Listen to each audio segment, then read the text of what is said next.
What is going on? I am Cole, and I'm joined here today with my co-host Blake. Blake, how are you doing today? I'm doing well. How you doing, bud? I'm doing all right. We took last week off. I know you were pretty busy, and I didn't get to reading all. I read one issue of the 12 issues we had planned at one point, so it was nice to take the week off. But yeah, I read half of it, so like I went through volume 1, and I've been jonesing to finish Nice House on the Lake, like because they're all on DC Ultra, and but yeah, same. I've been busy. I had a lot of podcast homework, so I've been all my reading the last couple weeks actually has been assigned, sort of, assigned. But yeah, you're doing homework. You're not doing the pleasures. yeah. Well, luckily the homework is good too, Yeah, right? it's good homework, right? It's like that one time when they're like, "Hey, your homework today is to eat a pie," and you're like, "What?" And they're like, Yeah. "Pie day, bros," and you're like, "Tight. I like pie." Exactly. Yeah. Not apple pie though. Fuck apple pie. All right, that's hurtful. I mean, it's the most American in pie, I so I don't get hate it. it. It's I not get it. my favorite. Oh, Like I'm and just like kind of so picky. uh, when you said it too, you like said all these weird ones, right? Like the whipped cream pies or whatever. Those are Yeah. great, and I love those. But like I guess like you, when you say like hey pie, like I don't Usually it's I mean fruit. Yeah. yeah, Right. but I Like that's mean, where your but I mind guess goes. I would probably say my second favorite is probably maybe lemon, and by lemon I mean key lime pie, Yeah. which That's is maybe different not than one of lemon.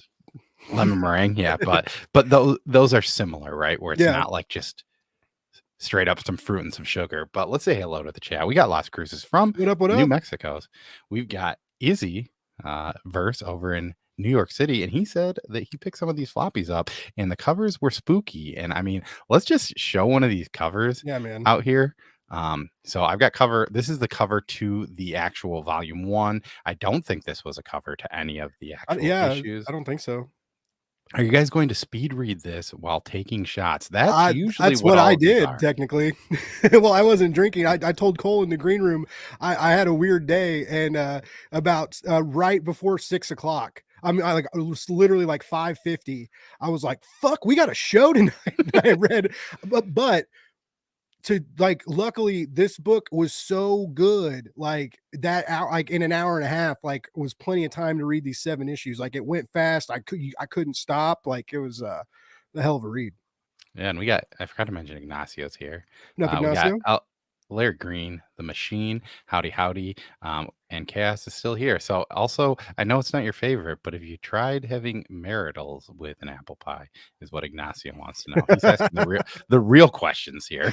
We'll just tell your mom we ate it all. The real question, though, which is even dirtier than sticking your dick in it, that I guess I understand. Thanks to good old fashioned American cinema and comedy. What I don't get is the South trend of melting American cheese on top. Like that weirds me. Have you ever tried that? I haven't, but I would. I kind of want to, right? Just to see what all the hubbub's about. Like I it's a think huge deal. Yeah, I think they do it in Twin Peaks. I could be wrong, but I know he eats cherry pie a lot, and I think that that's kind of a little risque joke there. But let's get into it. I know you kind of mentioned a little bit here. You're saying that you said you read it pretty quickly. You're into it. So overall, like, what are your overall thoughts on this book? You like it? It seems like you really like it. Yeah, I really did. I really did enjoy it. I didn't realize that Jay Lee had been kind of gone from comics for a time. I remember the drama with like Tom King and the comic, the CG, the stuff that I don't want to get like super into, but um, actually, it is kind of a funny story though, because I said something when all that stuff was going down on Twitter. You guys know me. I mouth off on Twitter a lot, and I kind of because it was a bummer. I love Jay Lee's art. I think he's a cool dude, and I was like, oh, it's a bummer. Like I didn't know he was on that side of the tracks, and Captain Ethan actually like because like he does right, he sniffs out people talking, Yeah. and he comes and talks to you, which is crazy because like younger me would have been so excited that Ethan Van Sciver was like talking to me online until I found out like what he was. But anyways, he like no one was tagged in this tweet. I wasn't trying to like poke tons of bears and start fights. And he finds this tweet and he tells me, he's like, no, he's not part of our group. I paid him a shit ton of money for this cover, and he took the money like a smart artist. And and then and then he came out later and was like, I don't even get online that much. I don't know what this weird movement is. And so I don't know, like maybe, but also like I think Tom King went back and he apologized too did, about it. yeah. So Well, because he got Tom King can't ever win with anybody. I love him so much, and I love his writing, right? But like yeah, people will they come at him all the time about like they hate that he made Batman a wuss or whatever, and or like they they hate hate that he to change makes people Batman, but vulnerable. people have been doing Batman the same for so long. Why Yeah. don't we change it? He does. People hate it. But yeah, he initially Tom King was like he got called out for having a gator on the cover, right? And Tom King was like, "Hey, I don't support this. I didn't know. Like, I think I don't like these people. I think they're bad news." And then Jay Lee was like, "Whoa, I'm not anything." And then everybody got mad at Tom King again, and they were like, "You lashed out at him too." Like, so I mean, the Yeah, poor dude. his Like, no dog, wonder he his never dog was in the responds. hospital. Yeah, yeah, I remember the shit with the dog. Yeah. So anyways, but whatever, like Probably I not a still lasting love matter, his but art. Like Jay Lee's art is fucking killer, and I didn't realize that, like I said, he'd been absent for so long. So yeah, I he didn't did even he think. didn't just do the covers, he did the interiors, man, Yeah, and these are great, this is the great. only book I think I've ever heard of that he did the interior.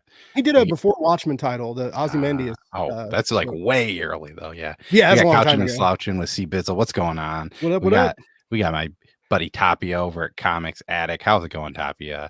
We got the Mad Respects greeting. We got Malibu Mark over What here up? at Comics by the Bay. Man, everybody's tuning in. Awesome, And yeah, awesome. Chaos is still saying weird stuff in the chat and evolving pie. So I learned something new. Big shout out to Mark over at Legion of Comics. Apparently, if you don't enter a hashtag into the comment giveaway gatherer, it just picks anyone that says anything in the chat. So Oh, if you've really? been in these chats, just say something and you'll be entered in today's Yeah, giveaway. leave a comment. Plus, we like to talk to you Yeah. guys. It's so every week, not gonna lie, like more and more of y'all are tuning in to listen to us talk, and it's like it gets me real excited. It's so cool to get to know new people in the community. I'm trying to follow y'all on YouTube and be more active there. And it's just I just really appreciate everybody tuning in and giving Cole and I a shot. I mean, Yeah.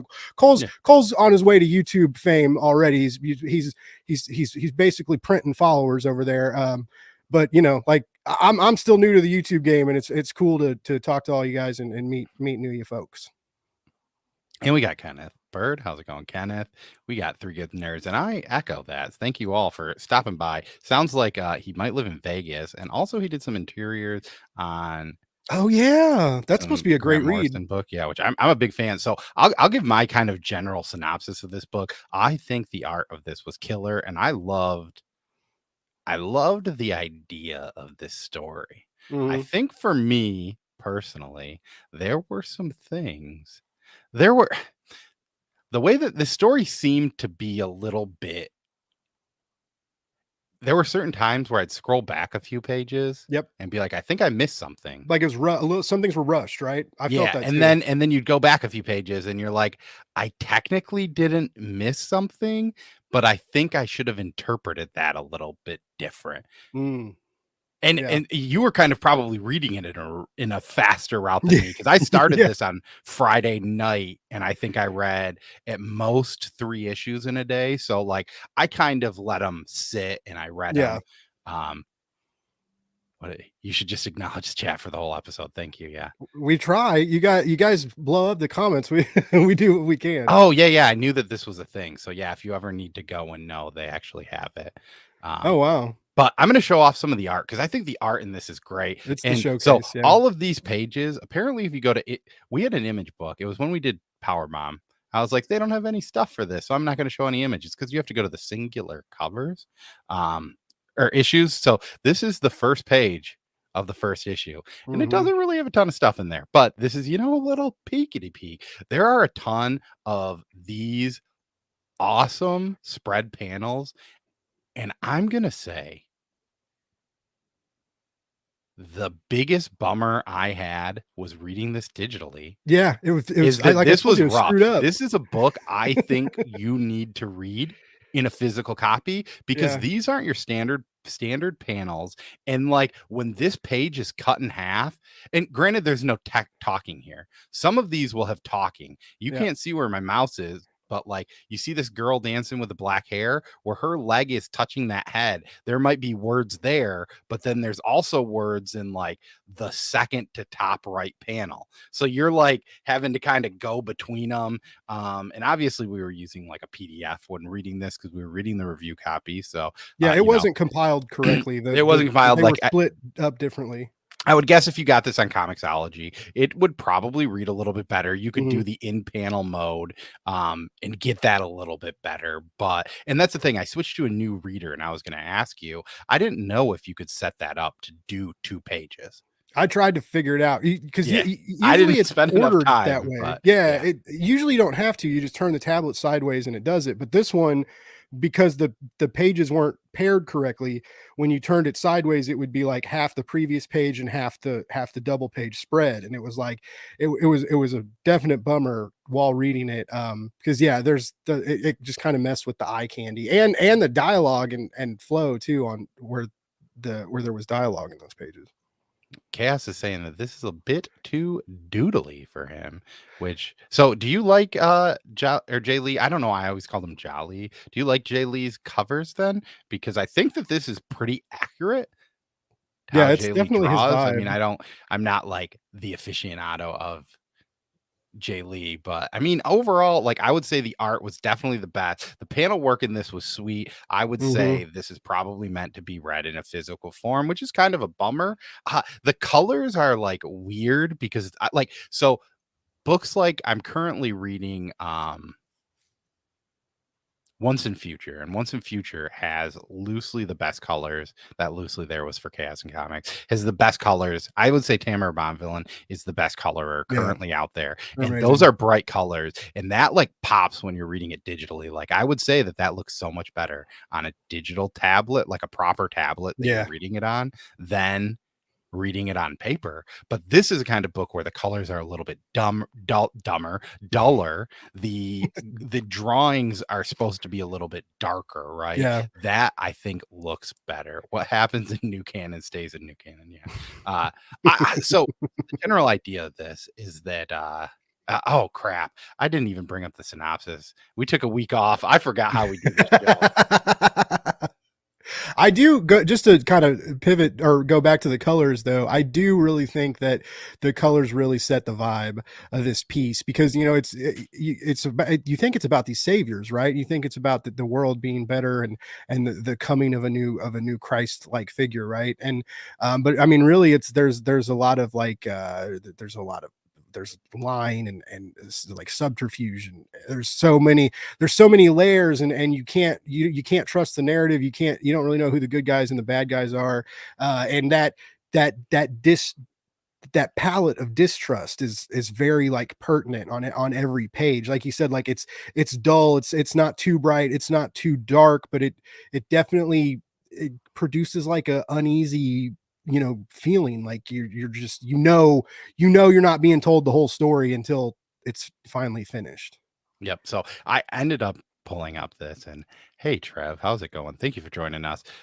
So I pulled up the little blurb here. So let's read it. Eisner Award-winning artist Jay Lee returns to a creator-owned comic for his first new title since 1994, a 7-issue limited series collected here in its entirety. In this thriller set in an alternative timeline, Nicholas Balak correctly predicts that on July 7th, 1977, 7 identical sons would be born to virgin mothers. Now on their 21st birthday, one of the 7 sons will reveal as the new son of God and lead humanity into the golden age of morality, peace, and prosperity. It's the fugitive meets the book of Revelation as Delph breaks free from his sheltered life to uncover the truth behind the church and find his place in the world before Judgment Day arrives.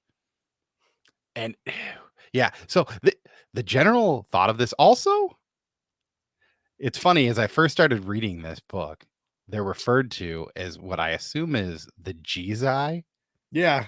but I kept reading it Jesse at I first. did too, yeah. But yeah, But then it's as you kind of like plural Jesus, yeah, Jesus. Why as the not plural Jesuses though? I don't know. That's it's like omnibuses, right? Like yeah. I always make the joke and call them like omnibi, but it's Or technically omnibuses. But yeah, yeah, there's other Jesus's, words that are like, yeah, but Jesui. octopi, right? So yeah, they're referred to as the Jezi, and the whole time that I'm reading this, I'm just thinking like calling them the Jessies in my head. And it's like, that's such a weird Jesse is name. Yeah. Christ. But Do, do, do, do. yeah, this is a crazy, crazy It book. was And crazy, and it was very like, regardless of, like, the pacing issues and sometimes feeling lost, like, I commend all these creators just for having the guts to tell the story. Like, it was very it has a lot to say about Christianity and blind faith and how dangerous that can all be, and where it can lead us if we're not careful, and the trauma that it can bring to people that don't agree with it or believe in it, and I was kinda digging those vibes too. and I guess too, the one thing that I wanted to mention here, because there was another book that came out that is also pretty um crap, and I already forgot the name. All I have to do is hit back and I can figure it out. But Mark Miller is also coming out with a book this week. Um, what is it called? Sorry, I am not doing good. American Jesus, I think is the name of it. It is. And Yeah. it is the book called Revelation. It's the third volume that also drops this week. So it's weird that Image is dropping like two of these very like religious based books Mhm. on the same day. Yeah, this one was it's definitely weird, right? It is a weird thing. And also, like, it's interesting how this guy creates this thought. And as you go through the book and you figure out what's happening, you kind of realize that, oh, maybe this wasn't, you know, what we thought all along. But also it's like kind of ends in a way where there's, still some open-ended stuff there, right? Yeah, the end was a lot, and if this doesn't it's obviously set up to get something else later, and if it doesn't get that, that's gonna be a pretty big bummer because yeah, like, I mean, we won't spoil the end for you, obviously, but there's definitely a massive, and I'm talking like the final page is like, Yeah. what the fuck? And like, and I hope, like, I want it. So like, I hope the trade does well. It's a 7-issue trade. So like, if you pick this up, like we said, it will be a good physical buy. I love, even Images trade paperbacks are nice. You get the nice thick pages. The Image makes good books, and so it's going to be nice to have on your shelf. It's a very intriguing read. It's fast paced, and bigger than the typical Image volume one that drop, the 4 to sometimes 6 issues, typically 4. So you're getting seven big issues here. What is going on, What Jay? up, Jay? Thanks and welcome. And yeah, so yeah, this is definitely very like interesting. And that would be fun. Like I would want to know. I know that Jay has mentioned on some of his videos that he is a Christian. So like a book like this, I would really wonder how this would kind of react to somebody that is fairly religious, because there are, I mean, like, there are some plot points in here that I think some people could probably take offense to a little bit, right? Mhm. Um, and I mean, the whole story is as itself, right? The second coming of essentially 7 Jesuses.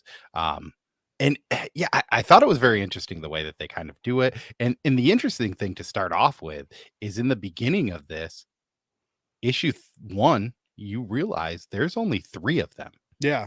So 4 haven't made it. And I think 1 died fairly young. Yeah.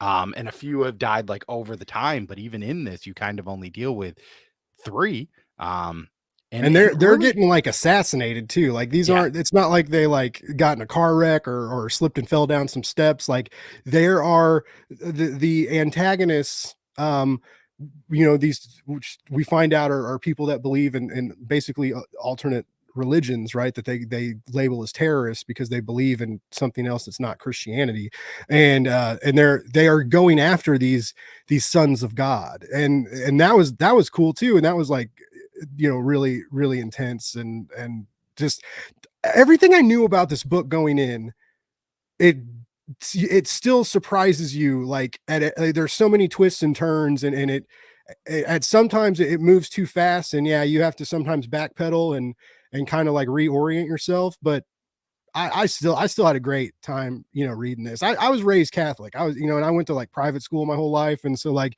narratives that challenge Christianity or that, you know, put a new spin on it and you know, build it into these like fictional narratives. Like I really dig that. I dig the critiques on religion. And you know, like I think those critiques should be celebrated and embraced just as much as like what faith does for people. You know, faith is great for a lot of people, and also not great for others. You know, and so this book handles that really well. I think, like I said, it's a reminder to like just be wary of where you just mindlessly, you know, put your put yourself, you know, like always it's important to ask questions, always ask questions, always read the fine print, right? And so many of us don't do that. And this is a good reminder of like, read the fine print, you know, check Yeah. your sources, think about it.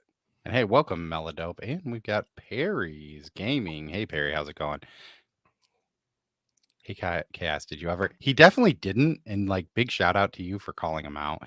And yeah, and I mean, this is the same. I think, yeah, you know, you had kind of mentioned this, and I'm throwing you know, the spoiler warnings up here. Once again, we do talk spoilers because we're talking plot points.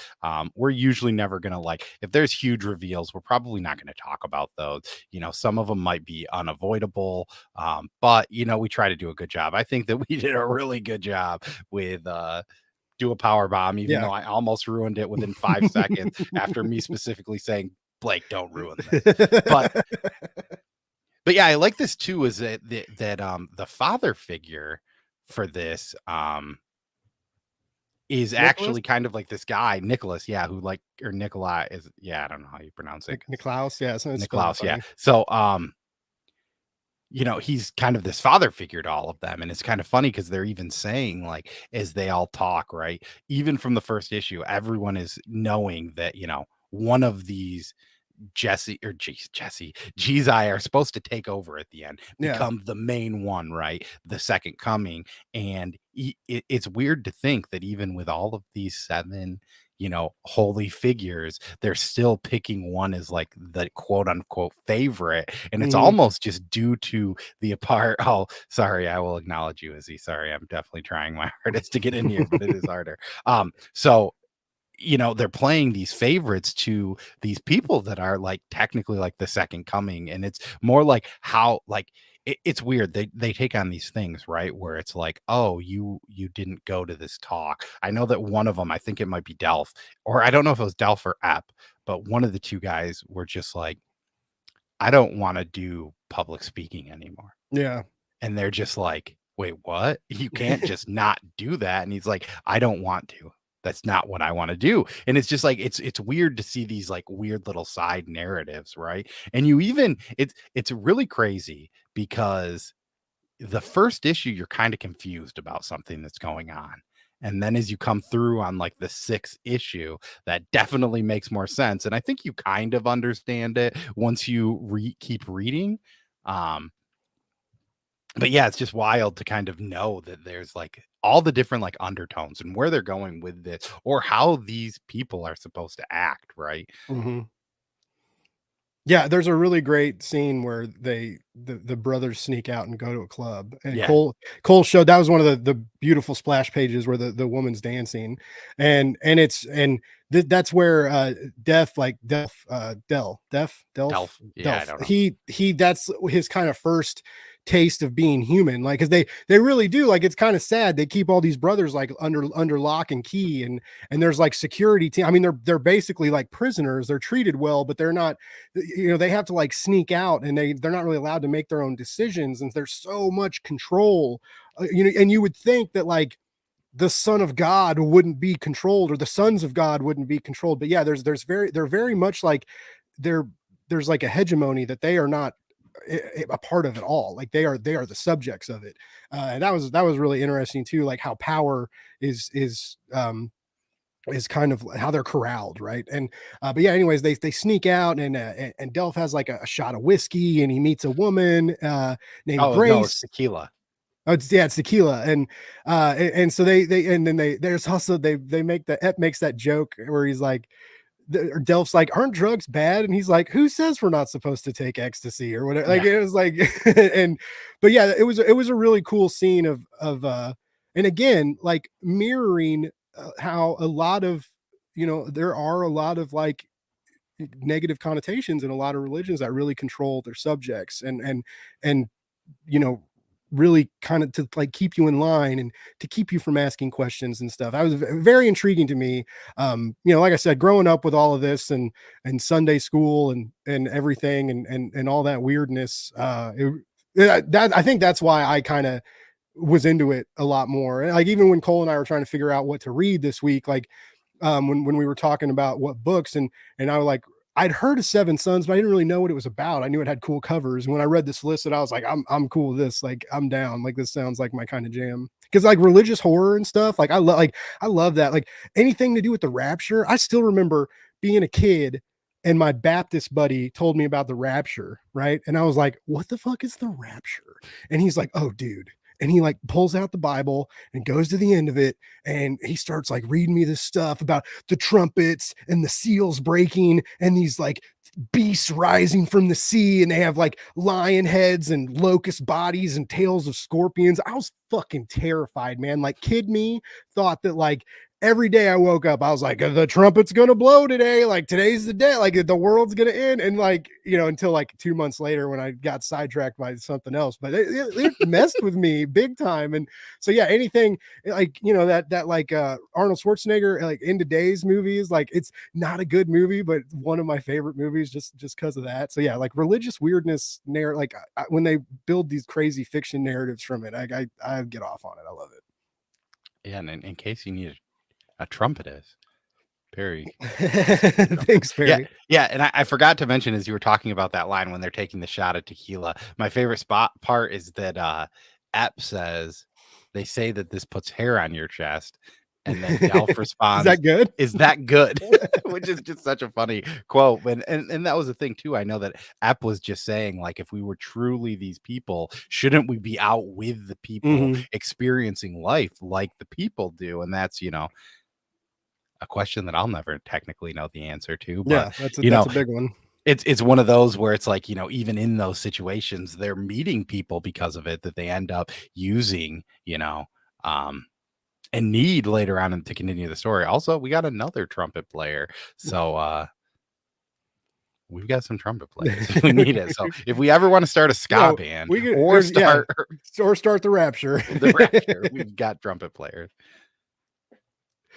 Oh man! Oh, what's Red State too? That was another that Kevin Smith movie that everybody had an issue with. That was another one I really dug. I don't know that I ever saw that. Oh man, it's this dude like fakes the rapture to like keep his little congregation in line. It's nuts. Like he, it's very, and then like it's very like Jared Leto with his like fucking desert cult that they all. He like Jared Leto took all those people out to the desert and they just did drugs and I'm sure fucked and partied and did all that and meditated and stuff. And then when they came back to like the real world and it was under quarantine and none of them knew like COVID was happening. Like it's very similar to that. He's got this like controlled group of people and they fake the rapture. And at the end of this movie, spoiler alert, this movie's like 10 years old, but whatever. Like at the end of the movie, like they realize like the world is still going on around them. And very like akin to M. Night's The Village, right? Oh yeah, like, yeah, when right. they find out like running out and then she goes past the line and sees the road. Which The Village, man, that one I remember when that came out. That was nuts. Holy nuts! Like I was like, I mean, granted, I was probably like a 7th or 8th grader. Yeah, but still, like that was you know that was his, you know, that was after Sixth Sense, right? And so like it was just like it's like, how does he trick us so good? And for like I don't know if his stuff kind of like petered off or whatever, but yeah, like that, very similar to that though, like just a small group of people that you can elicit control over and hide reality from them. And that's something this narrative did really well, is these kids even when like faced with death and their lives are in danger every day and you know they're just like constantly hidden from this world that they're meant to save. Very, very interesting concept. Yeah. We're spoiling everything else. Also, Sixth Space, welcome. How's it going? And yeah, so I still think that, I mean, we kind of talked about it and it's a bummer. I'm kind of like looking through this trade, and granted, there's some good panels, right? This, you know, there are so many of these awesome like splash pages, but like the art, this art isn't for everyone. I know Chaos even said it's a little too doodly for him, but I like The art was easily probably my favorite part about this book. I think the story, the idea, the concept of the story is great. Um, and I don't know, there were a lot covered in this 7 I think it'd issues, be a but good movie too. yeah, I yeah, think this this would definitely make a could be. killer movie. But the weird thing is it almost seems like there was a lot covered in this, but Mhm. also there wasn't like a ton covered in this too, which is kind of weird. And sometimes you get that with comics, I think, unfortunately. Um, Yeah, the it did have a very high paced narrative, and though the pacing did like spawn me to burn through these pages, both because I had to, but I also wanted to, right? Like I was like determined to finish. I was like, not only I didn't just finish it because I was like, I could have read 5 issues and still talked a lot about this, yeah, right? But like I was like, once I got to like, issue 4 and 5, I was like, I gotta fucking finish this. Like, and I was like, I have to know what happens. And then yeah, the end, I both like the end and don't. When you guys read it, you'll see because there's a huge open end and a huge like 10 more big questions. Like you after all these other questions are answered, um, you know, our new savior may have some ulterior motives and there's just there's I'm like there's these big questions and so like if this doesn't get picked back up, if they don't get to do a second arc, um that final that ending is going to be very lackluster because it's very it ended but definitely ended with like our story's not over, so I don't know. but and granted, I'm gonna say something here. I'm a big like fan of sometimes things don't need more, and I kind of got off Westworld after like Yeah, the 2nd season. I don't know how far we made it yeah, into that. I couldn't But, finish the like, second season. Westworld was the perfect example of something that should have just ended after one season. I know that and I get it. Like, I don't think I've seen the 2nd Matrix. Like, I I haven't seen still the new think Matrix. I've only seen the first one because I watched that movie and I was like, "That was great. That ended great." And, like, sometimes I believe that movies don't need more. I don't Yeah, think that more is needed sometimes, and I don't know. I think that this while it ends open-endedly, maybe that's good, right? I don't know. I yeah, I get it. They do leave it, and I guess, I could probably see some things. I would just hope that if they do come back with this, maybe they fix some of the issues with kind of the yeah. jarring narrative of that. You didn't Slow it need needs to be slowed down, like, even with the 7 issues of volume 1, like, they got a couple extra issues in volume 1, like, Image volume 1s are usually 4 issues, right? So, yeah. like, they got 7 issues in this, and it's still, like, they they needed to slow some moments down and just to make us appreciate some characters more instead of just like it's just like boom boom boom boom boom which is both a good thing. Like I said, it definitely generates the hyper page turning. You're like you're flying through the narrative, but yeah, it needed it needed to breathe every now and then. Like it just there was some pacing structure issues, definitely. Yep, What's and up, Fisherman John? hey, John, welcome. And yeah, there's I don't know. I really dig this, and I think of all of the books that we've talked about on the show, I've probably dogged this one the most, maybe, or Yeah, talked the least friendly to. And I still think it's a good book, and it definitely is a great original story. Or at least for me, right? I guess I haven't run a ton of like religious based stories, but I thought this was a great story. I thought the art was great. But yeah, I just thought that there were certain things that ran quick in this that, as we're saying, that doesn't necessarily make it bad. And he's saying 4 issues. Yeah, I think most images volumes are 4 to 6 issues, but there are some like Duo Power Bomb is another example of one. yeah. This does come in at a price tag of $19.99 for that first trade, which is usually a sign that Image is not going to make more. Mm, So like that Texas Blood, I think is $9.99 for the first trade yeah. because it's usually the ones that are going to be ongoing or Okay. were planned for that, usually of the $9.99 price tag because they want you to get in, they want you to get hooked, and they want you to continuously keep buying them. Right. Like that's the thing. Like I know Travis Gibb, who is a writer, he writes crime books and he got mad at me for how much I talked and loved that Texas Blood. And I was like, well, have you read it? And he's like, no. And then I was like, well, I'll just send you my copy of volume 1 because it cost me $9.99. Why did And he worse, get mad at you for liking it? He was like, "You never talk about my work like that." And I was Oh. like, "Well, if you were as good as Chris Condon is with that Texas Blood, maybe I would talk about your work like that." And like, I mean, and that's what I say. Like, that is no disrespect to anyone. Like, I would say that that Texas Blood has probably been over the last 3 years my favorite ongoing It's series. good. It's a great book.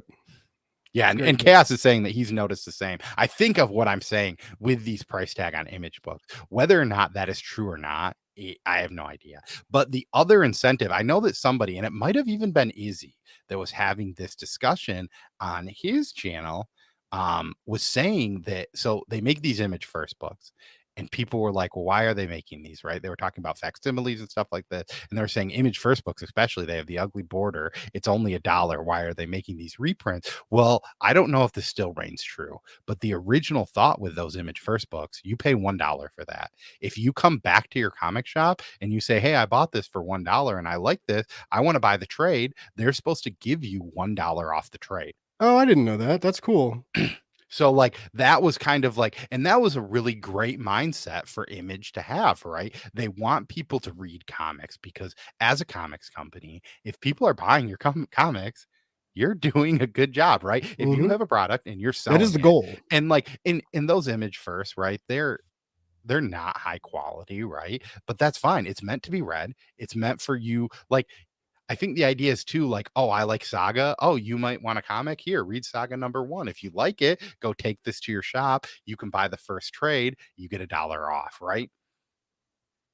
Yeah, I had no idea they did that. That's rad. That's And I I don't know if that I know that was the original thing. Let's see, I might have one over here. I definitely have one over there, but I don't really want to get up. But I don't think I have an image first. But yeah, that was kind of the thing of how they started. And I always thought that was such a great model because I think I even learned because I think I was at a comic shop and I bought one and the person's like, "You know about these?" And I was like, "What?" They're like, "Well, if you return them, we'll give you $1 off the first trade if you want to get it." So it could have just been that comic shop maybe, but that was just they're running something a that I was special. told, right? Hey, it's still if it is that shop, cool that shop. I mean, like you said, man, the goal is to get people to buy more books. And I feel like a lot of times people forget that, right? It's like I think there's a big mentality of like, well, comics will sell themselves, and guess what? They don't. Like marketing is a big deal for comic books, like especially with a lot of our friends who do Kickstarters and stuff. Like you're out there hustling trying to sell your books, and that's the same way with indie comics. Like even someone with an Image book, like yeah, Image has PR people, but you're still out there like begging people to go to a shop and buy your book or pre-order it or pre-order it on Amazon even or something, like you're left to your own devices kind of to generate hype for your own books. And it's important to do that. And that's a big part of being in the industry is knowing how to sell your books and sell yourself and brand yourself. And it's hard to do. And so like, if a shop's going to help you do that, you should go back to that shop and buy a lot more books and give them business because that's cool. Yeah, and that's the thing. I always get sad when I hear people talk about their horror stories with comic shops. I am lucky enough that I mean, I live in a city that is, I think metro wise, we might be top 50, but non-metro wise, we're not. So, we're about the same size as like we're like a smaller version of Milwaukee, but we've got a Mm. bigger metro than Milwaukee. But we still have 7 comic shops in it. And of those 7 comic shops, I would probably easily recommend 3 of them, if not maybe 4 of them. So Yeah, I don't Kansas City only has like one shop technically, but then like our bordering cities like Elite Summit, and then there's Elite Comics in Kansas, and so there's a lot of shops clustered around us, but not necessarily like just in Kansas City. Like in Kansas City, we have Clint's Comics, which is supposedly the oldest. They say it's the oldest comic shop in the country.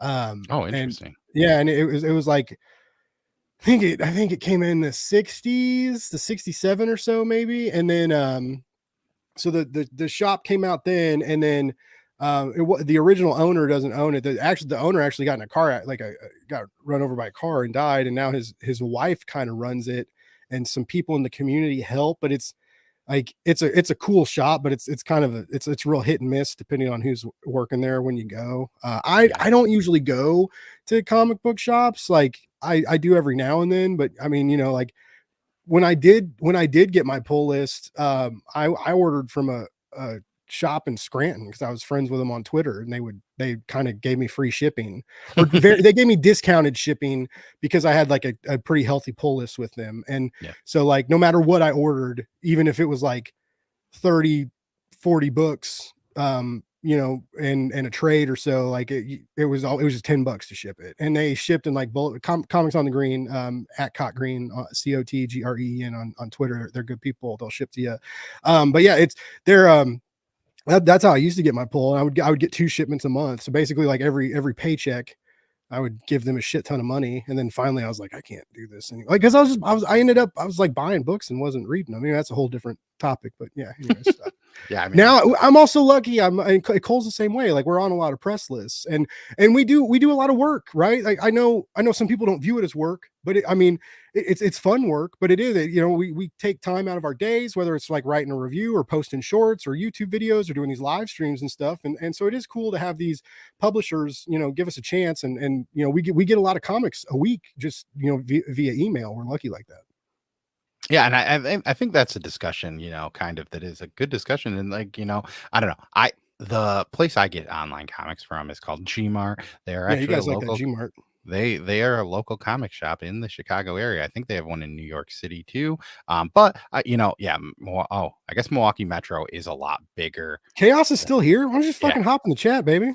Because last time we invited him, he didn't even show up. Oh, yeah, he did. I remember that. But yeah, I love the difference for me is that I just love the comic book shop that I go to. Like I have, Yeah. you know, so it's crazy. Like I'm pretty sure I'm one of the first people that opened a pull list. I'm at least in the top 10 of the Wow. first people to open a pull list with them, just because I got back into comics and I Google comic shops near me, and I get pulled to the Grand Rapids Press, which is our local paper, and they're like, new comic book store is opening on Plainfield Road. And I was like, that's really close to my house. So maybe I should Nice. go there. And I look it up. It's like a mile and a half. I'm like, oh, and I email them. I'm like, hey, I'm interested in this. When I was a kid, I had a shop down the street. It didn't last long though. It's called Gmart, but I don't think it's in New York City. But I know when they posted about it in Image had these are our top 50 sellers.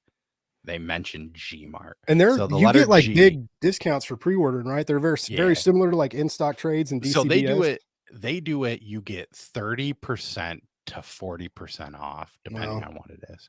So like single issues are usually 30 to 35% off. So like for some of the stuff that I get here, and hey, welcome Tony, and thank you for hitting that thumbs and joining the chat. Oh yeah, thanks Tony. One of the things that I've been doing is like for certain Image books where it's like I'm probably just going to read the digital copy that we get sent to us.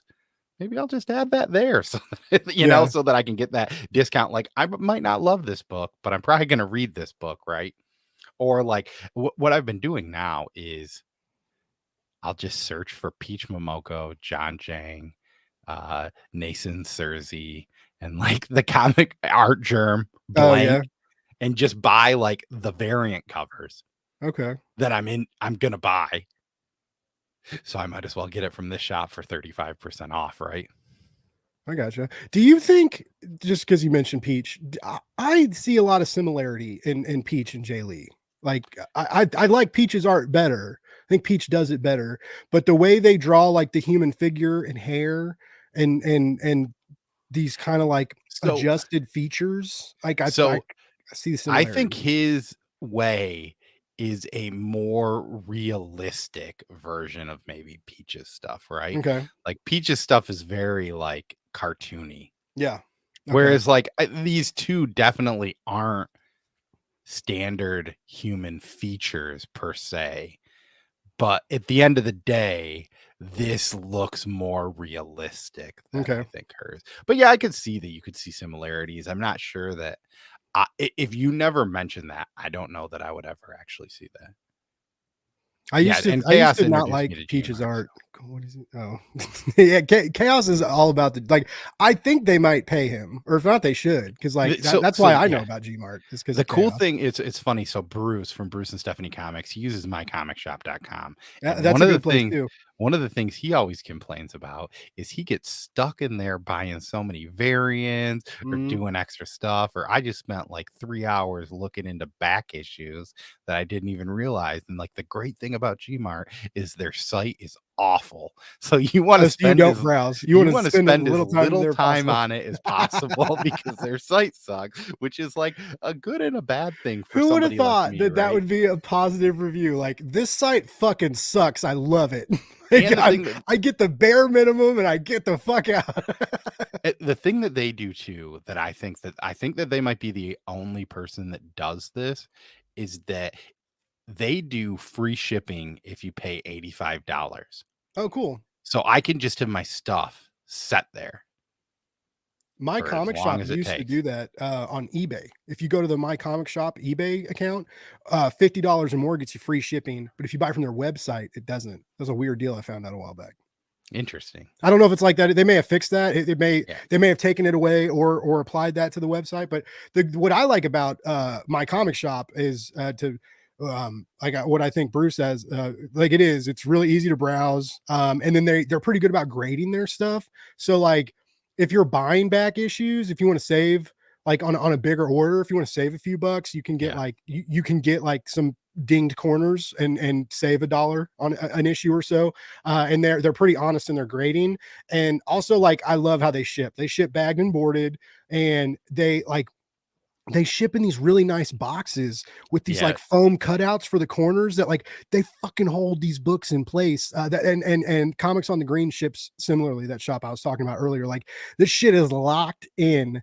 Like, other than like setting it on fire or like shooting it with a gun, like your comics are gonna come safe. Like I've seen pictures of like boxes that were demolished and then but then when they opened them up, like all the comics were because they were like packed with foam and bubble wrapped and everything. So it's good shipping goes a long way with me, and I think a lot of other comic book collectors Yeah. because like I mean all too often, man, even those of us who in the Kickstarter game, like it's a fucking bummer every time I get a comic in the mail. It's not in a Gemini mailer. It happened today. I got one in the mail today that was shipped overseas and had a hole in it, and luckily the comic was okay. But when it shows up at your doorstep and you can see the comic before you open it, like there's a little, your heart is like, you're like, oh no, and so Yeah. yeah, it's good shipping with me means a lot. And hey, Gregory, welcome. I don't know that I've seen you around here, so Greg, thank you. first issue club, Greg's in the house. What's up, Oh, baby? awesome. Hey, thank you for stopping by, Greg. And yeah, so it's funny, Bruce, and I mentioned him twice. He had a my comic shop shipment that had a straight up hole in it, but because of the way they pack it, he said that there were some damage to bags and boards, but luckily no comics were Nice. damaged, which It's, is I it's mean, wild to we think. we should all be so lucky that when I mean, we've all seen it. Like, dude, the post office is trying to ruin us too. Like it's like they take the do not bend that's written on the envelopes as like a challenge sometimes, and they're like, and I've seen like Twitter discourse like talking about this, and they're like they're like telling people like, all right, just go buy a bigger mailbox, right? What you need Yeah. to do is just get a mailbox so big that they never need to bend it. And like that shouldn't be the issue that like they should just know to like set them somewhere. But yeah, so when And I the get post that. office is already out to ruin us, right? So like at least get it to the post office in good condition to But try. this is the other thing. If you hate the post office, this is my big. I dislike when people talk smack about the post office because they're loosely one of the best things that our government is providing to us as people, besides our local libraries. But the like, if you don't like the way that they ship, then pay more money to Yeah, get your package that's true. shipped from FedEx or UPS. But even FedEx and UPS is doing a pretty shit job Yeah. lately too. I know that there was a whole thing with FedEx like kicking boxes and Mhm. stuff. But like, yeah, I mean, I don't know. It's like I get it and I understand, there are certain issues sometimes with shipping, but hey, yeah. Yeah, save the USPS. What's going on, No, Fox Crown? okay, I Thank you don't for hate the stopping by. post Have a office. foxy Like day. they Yeah, bring I me get it. wonderful things. But I just know sometimes they see do not bend and laugh in the face of chaos and Yeah. I'm just a big proprietor of you should buy a bigger mailbox. And then I went to Home Depot, and by Home Depot, I went to Lowe's because it's closer to my house. yeah. But for some reason, I say Home Depot. And I went there. I looked at that big mailbox. It cost $50. And I said, no, thanks. I'll stay with my standard size mailbox. Mine is, we have this weird old mailbox that was like, I think it was built with our house, and it's very thin and mounted to the house. And but even if you bent it, you couldn't necessarily fit it in there. But they just like, they can set it. They like set my mailers in there, and they stick out. So like, luckily, like my, and if that even doesn't fit, they just set it on our porch right next to our recycling bin. But yeah, so it's either get a giant mailbox that like a family of cats can live in, or get like the smallest mailbox where like even if they wad it up into a ball, it still won't fit in there. So there's one way to beat, there's two ways to beat the system, I guess. Choose your own adventure. And we got my buddy Steve. Hey Steve, What how's up, it going, Steve? my dude? And by do not bend, I mean just bend a little. Just gingerly folded. Yeah, and I don't know, and I get it. I mean, it is a rough thing, but oh, weird. Since we're talking about post people, my wife goes out to get the mail, and the post office dude's just like out there, and he's like, "Hey, does your husband buy and sell comics?" And my wife's like, "I don't know how to answer this. Maybe ship." Like she just like freaked out and was like, "Is selling comics online illegal? Is my husband doing something he's not supposed to be doing?" And so like, and he was, but like apparently he was telling her like what type of comics he collects, and she was like, Oh, "I cool. think he was saying like history stuff, but I stopped paying attention a little bit." And he was like, "What kind of stuff does your husband collect?" And she was like, "I don't know, Batman. He She's likes like, I don't know. We Batman." got kids, man. He can't go to prison. Thanks, bye. Yeah, but it was just kind of like funny because she was like, "Yeah, he said that it was like he's got a bunch of 80s and 90s stuff, so loosely price him."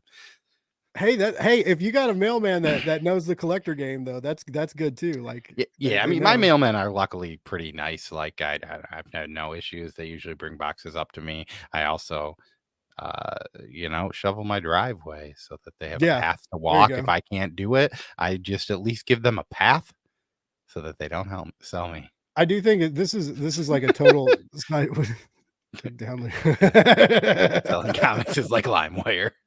But yeah, it was just this funny thing. She was like texting me about it, and I'm like, "What is going on?" And I was Like, like, the "Is it a government's normal? asking me about your comic books, babe. What do I say? Is it a normal dude?" And she's like, "I mean, I've seen him a few." It's weird. We have we have 3 guys that are loosely like one guy's the main guy, Yeah, we have a few different mail and then people there's too. like 2 other dudes that are usually there, but who knows? It was funny because I don't know if Chaos is still in the chat, but we made he made a joke in the Discord, the Orange Cone Discord. None of you are gonna know what we're fucking talking about. We're in this, this Discord with Travis Gibb, our friend who's a comic book creator, who's mad because Cole doesn't like his comic books as much as that Texas Chris Blood. Condon. and he's mad at me because the only time he's been on my shows with other people, I've never had him on my show solo. Anyway, I love Travis though, and uh, Chaos made the joke that you were a mailman. That I was. Oh no, the Izzy was. He made the joke that Izzy was the Oh, I thought mailman. we were talking about you, and, 'Cause and I think Travis was like, Izzy I was like, oh accidentally really? I Like, think that Izzy made a joke on the and not necessarily a joke. I think that he meant to post something in my channel and he posted it oh, it's about in the your mail call video. yeah, and then I think that Chaos made a joke that that the Okay. NYC means that he does postal work for the New Okay. York City. So wow, even that joke went over my head. You just But it didn't was read it it was all. funny. Like tonight, you came out and you were like, "I'm gonna talk to you guys about the mail service and why it needs to be respected." Yeah.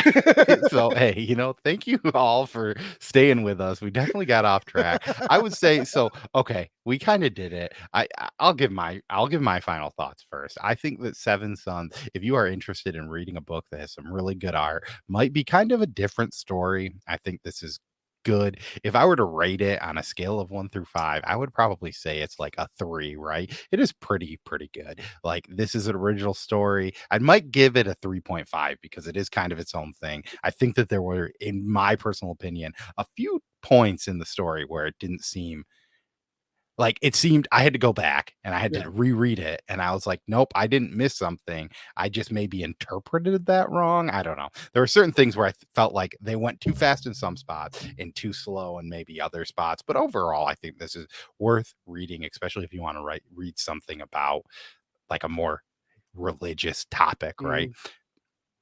Yeah, it's definitely I would give it I hate giving numbers, which apparently, we need to do. I guess, like, if you write reviews and give numbers, like, you can People love sub numbers, dude. yeah, like, they love numbers, and then you can there's, like, a big Metacritic kinda comic book database that you could if you have numbered reviews, you can submit to that and get traction. And I've often been really against that. But I would give this, and again, I won't even be, I'm going to give you a sliding scale right now because I would give it like a 3.9 to a 4.2. Um, because it's like I really did enjoy it, but I also know that my enjoyment was very personal and visceral for me because of my upbringing and going to Catholic school and stuff like that. So like it's not gonna slap as hard for me as other people. It's also gonna offend a lot of people that are um, active members in a church. Or man, we're both just hitting the shit out of our microphones tonight. Yeah.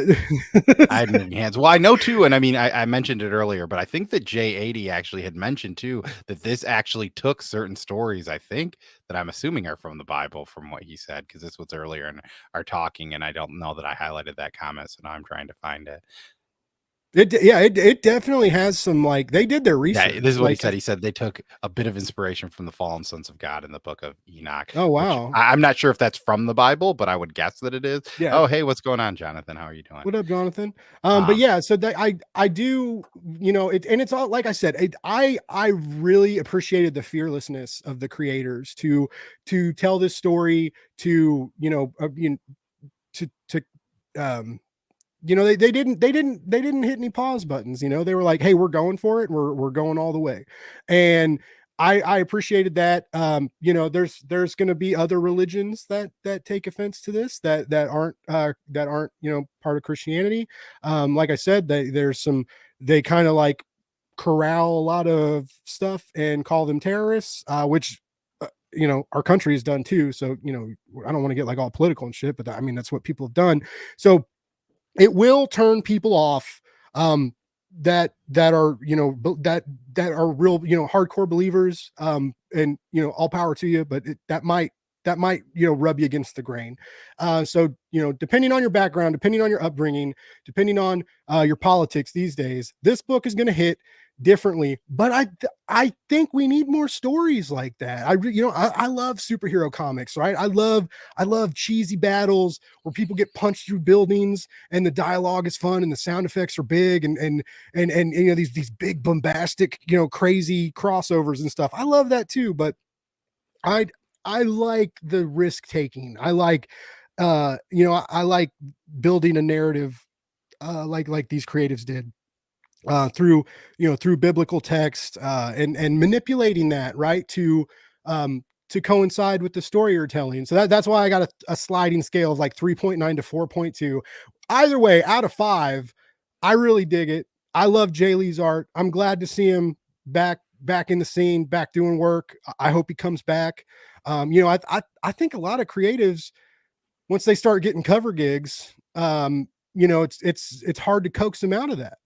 They you line up all these cover commissions and do the work, and um you it's know so much easier, I yeah, think. But I'm then sure, yeah, like, we you're getting paid, and so well, I know that Trev, the shipping guru, was in here for a while ago, and I asked a question once on one of my Monday mail call of who's your favorite cover artist, and he mentioned Dan Mora, where yeah. like I don't even think of Dan Mora of a cover artist because like that's a hard thing. I usually don't think of people that do interiors with the exclusion of Peach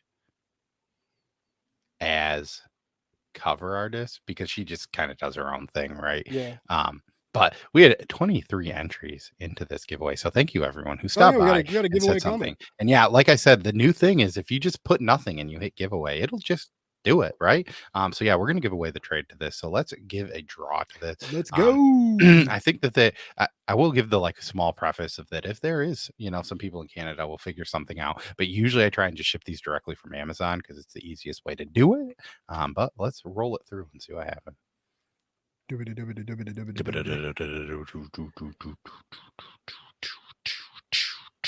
Trev, the shipping guru. So, hey, congratulations, Trev, Trev. what up, And buddy? I'm pretty sure I have your address because I think I sent you some stuff the other day. But yeah, if you're here and you want to, I know you kind of A-okay'd your last win around, but if you want to do that, let me know. But either way, we will talk and I'll get that sent to you. I know that he had won one of the prizes and he sent it to another person in the community. So that was awesome. But yeah, great book. I would say too, this is a book that's on the shelf this week. So if you are walking into your comic shop and you're like, hey, you know what? I got a light week. This is a book maybe you could look at and grab. So Blake, what do you got going on this week? I know you've probably got some big stuff. God, I have so much shit going on this week. Oh goodness. So I'm gonna be up all night editing a new episode. I'm gonna drop the Declan Shalvey episode tomorrow, but we had some internet issues on his side, so I gotta go in and play doctor tonight to get that out tomorrow, because I got to talk to him about his new Aliens book from Marvel. We also talked about Old Dog and Time After Time, some of his, and we a little bit about Moon Knight. I started off, I was like, hey man, like I was like, I know everybody's probably asked you this already, but I haven't got to. Anyway, we had a really great chat. Wait, he is an awesome Moon dude. Knight? He did Mr. Knight when he did it with the He Who Shall Not Be Named, Mr. Ellis. Oh. Yeah, so I tiptoed around that pretty well by never saying Warren's name, because I was just like, shit, are they taking Jed MacKay off of Moon Oh Knight? no, he did the Ellis run with Moon Knight, and actually, like him and Ellis did the Mr. Knight with the suit and everything. As the persona, like the suit had been done before, which I didn't realize. We talk about all this. It's gonna be a great talk. Anyways, yeah. So, but yeah, his internet started goofing up, so I'm gonna have to go through tonight and cut some stuff out and patch some stuff up. But it was a really great chat, and he's taken over Philip K. Johnson's Aliens. He's going to take that over in April, and the final order cutoff is Monday, which is why we're going to drop that episode tomorrow and remind people to pre-order it, which you should, because Marvel is doing some really cool stuff with Aliens and Predator, and they got this new 20th Century Fox imprint. Now they're doing the Monkey movie, Planet of the Apes. So they're going to have those comics now too. So they got this really cool thing coming at Marvel, and it's not Marvel Max, but they're treating it like Marvel Max. They can cuss, they can be more violent. It's different than the normal Marvel imprint. So that's very cool. And then Friday, Saturday, Sunday, Planet Comic-Con in Kansas City. I'm going to my first comic book convention. I have a press pass. I got a new wireless microphone. I got some people already agreed to some interviews, and whether or not some of the bigger guests agree, like, I'm going to stand in line. I'm going to get to meet Kevin Eastman. We got some cool stuff going on. I'm really excited. I'm really nervous, actually, too, because I'm just like, I want to do really good, and I've spent a shit ton of money getting ready for this con. Those Rode wireless mics were not cheap, but they're cool. So I got some new techie toys to play with. I'm gonna be out there.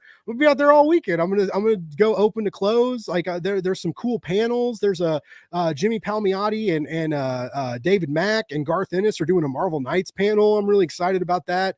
And Greg, he was in the chat earlier. Like, they're also local. They're from Kansas City. They do First Issue Club, and we've Greg and I have talked a lot, but we haven't actually met or hung out. So I'm like really excited. Hopefully going to get to cross paths with some local nerds that I've connected with, like on Twitter and social media. So yeah, it's a big little city con, and it's a pretty cool deal. I'm so excited about it, and that's going to be all weekend. And I'm doing video interviews. I'm going to upload them.